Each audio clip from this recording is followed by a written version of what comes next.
అందుకు అధ్యక్షురాలు ఎందుకంటే ఆలోచన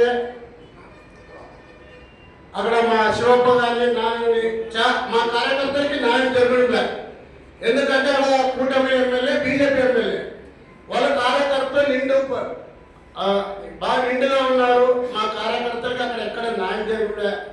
ఏదన్నా సమస్యల గురించి ఎవరన్నా మాకు చిన్నది పెద్దది చెప్తే కానీ డైరెక్ట్గా వాళ్ళు చెప్పినప్పుడు అక్కడ మండలాధ్యక్షుడికి కానీ టౌన్ అధ్యక్షుడికి కానీ అక్కడ గౌరవం లేదు.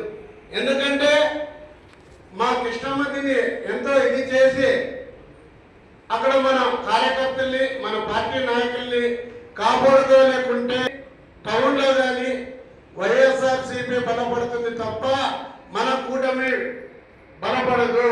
ఎందుకంటే మా కృష్ణమ్మ దృష్టికి వచ్చింటది. ఆయన ఎప్పుడున్నా మన కార్యకర్తలకి అందరికీ సరైన న్యాయం చేసి అక్కడ ఇది చేయాల. అక్కడ ఎందుకంటే బీజేపీ ఎమ్మెల్యే ఆయన స్థానికుడు కాదు. స్థానికుడు అంటే మనం తల్లి పిల్ల వల్లీల అనేది ఉంటుంది. వాళ్ళు దగ్గర దొరుకుని మన నాయకులకు కానీ ఎవరికైనా కానీ ఇది చేశారు. మన పార్టీ మనము ఆయన్ని 18,000తో గెలిపించినాం.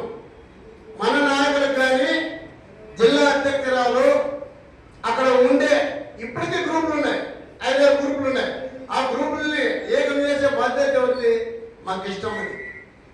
ఈ గ్రూపుల్ని ఏకం చేసి ఇప్పుడు మన మండలాధ్యక్షులు టౌన్ అధ్యక్షులు ఎట్లున్నామో ఫస్ట్ మనము ఒక రూమ్లో కూర్చొని ఆ గ్రూపులో మనం అందరూ ఒకత కూర్చొని తర్వాత టౌన్ మండలాలు అందరినీ పిలిచి ఒక భారీ ఎత్తున మీటింగ్ చేసి మనమందరూ చేయి కలిపి ఎత్తితే ఆ రోజుల్లో ఒక రాక్షసుని ఎదుర్కొంటాము. లేకుంటే మన భవిష్యత్తులో తెలుగుదేశంకి ఏ నియోజకవర్గంలో ఎట్లుందో తెలియదు కానీ ఆ రోజుల్లో చాలా ఇబ్బంది పడతాము. ఇది నా వ్యక్తిగతంగా మా కృష్ణమ్మకి చెప్తున్నాను.